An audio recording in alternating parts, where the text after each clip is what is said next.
ইসলাম কতটা সহজ আপনাকে শুনলেই বুঝতে পারবেন। এক সাহাবী আল্লাহ রাসূল সাল্লাল্লাহু আলাইহি ওয়া আলিহি ওয়াসাল্লামের কাছে এসে তিনি বললেন, ইয়া রাসূলুল্লাহ হালাকতু ইয়া রাসূলুল্লাহ, হে রাসূল আমি তো শেষ। রাসূল সাল্লাল্লাহু আলাইহি ওয়াসাল্লাম বললেন, ওমা আহলাকা, কি হয়েছে তোমার? তো সে বলে, ওয়াকাআতু আলা ইমরাআতি ফি রমাদান, আমি তো রমজান মাসের দিনের বেলায় আমার স্ত্রীর সাথে মেলামেশা করে ফেলছি, একেবারে ফাইনাল মেলামেশা, আমার সিমেন আউট হয়ে গেছে বডি থেকে। এজন্য সে অস্থির হয়ে রাসূল সাল্লাল্লাহু আলাইহি ওয়াসাল্লামের কাছে আসলেন, ইয়া রাসূলুল্লাহ আমি তো শেষ, আমারে বাঁচান, আমারে বাঁচান। আমি আপনাদেরকে বোঝাচ্ছি হচ্ছে ফ্লেক্সিবিলিটি, ইসলাম যে কতটা ফ্লেক্সিবল এটা আগে মাথায় রাখেন, যে what is the essence of flexibility in Islam. ইচ্ছা করে যদি কেউ রোজা ভাঙে, তার বিধান হচ্ছে তার কাজাও করতে হবে, কাফফারাও দিতে হবে। কাজা মানে একটা রোজার জন্য আরেকটা রোজা, আর কাফফারা হচ্ছে হয় তাকে একটা দাস আজাদ করতে হবে, অথবা তাকে 60টা রোজা রাখতে হবে টানা, অথবা 60 জন মিসকিনকে খাওয়াতে হবে। তো সে যখন এসে বললো, ইয়া রাসূলুল্লাহ আমাকে বাঁচান, কি করবো আমি? রাসূল সাল্লাল্লাহু আলাইহি ওয়াসাল্লাম বলেন, আচ্ছা ঠিক আছে, তুমি এই কাজ করে ফেলছো, তোমার তো পেনাল্টি হয়েছে। তো পেনাল্টি কি? তো বলে যে, রাসূল সাল্লাল্লাহু আলাইহি ওয়াসাল্লাম বলেন যে তুমি একটা দাস আজাদ করে দাও। বলে, ইয়া রাসূলুল্লাহ এই সক্ষমতা আমার নাই, আমি দাস আজাদ করবো কোত্থেকে? আচ্ছা এটা পারবা না, তো তাহলে টানা 60টা রোজা রাখো কাফফারা হিসেবে, টানা 60 দিন রোজা রাখতে হবে, রমজান চলে যাওয়ার পরে 60 দিন রোজা, এটা রাখো। বলে, ইয়া রাসূলুল্লাহ এটাও পারবো না আমি। আচ্ছা এটাও যদি না পারো, তাহলে তুমি 60 জন মিসকিনকে খাবার খাইয়ে দাও।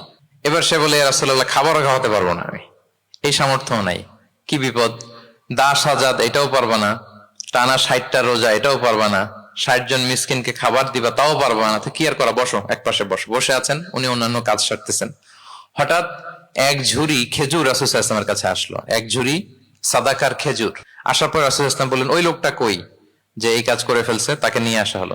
রাসূল সাল্লাল্লাহু আলাইহি ওয়াসাল্লাম বললেন, যাও, দাসও আজাদ করতে পারবা না, 60টা রোজাও রাখতে পারবা না, 60 জন মিসকিনকে খাবারও দিতে পারবো না, তাহলে এক ঝুড়ি খেজুর আমার দরবারে আসছে, চ্যারিটির সাদাকার খেজুর, যাও এগুলো গরিবদের মাঝে বিতরণ করে দাও, তাসাদ্দাক বিহা ফিল মাদিনা, মদিনায় বিতরণ করে দাও।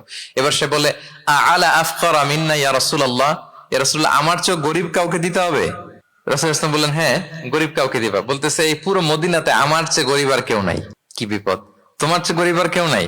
বলতেছে, আমি সবচাইতে মদিনায় গরিব। বলতেছে, তাহলে কি আর করবো, নিয়ে যাও বাসায়, তুমি আর তোমার ফ্যামিলির সবাই মিলে এটা খাও। চিন্তা করেন, আসছিল পেনাল্টি দিতে, নিয়ে গেল এক ঝুড়ি, কথা বোঝা নাই, নিয়ে গেল এক ঝুড়ি খেজুর। দেখেন what is the flexibility of Islam. ইসলাম কতটা ফ্লেক্সিবল, মানুষের সুবিধা অসুবিধাকে ইসলাম কতটা গুরুত্ব দেয়। আমরা ইসলামকে বোঝানোর ক্ষেত্রে, এক্সপ্লেইন করার ক্ষেত্রে এগুলো মাথায় রাখি না। তাহলে ইসলামের এই যে ফ্লেক্সিবিলিটি যখন কোনো নন মুসলিম দেখে, এই হাদিস যদি কোনো নন মুসলিম পড়ে, আপনি বলেন সে কি আর অন্য ধর্মে থাকতে পারবে? যে একটা ধর্ম এত ফ্লেক্সিবল হয় কি করে, এত ফ্লেক্সিবল। এভাবে আপনি যদি দেখেন যে রাসূল সাল্লাল্লাহু আলাইহি ওয়াসাল্লাম খুব সহজ করে দিন ইসলামকে উপস্থাপন করেছেন। Be a part of our vision. Do listen and share the khair.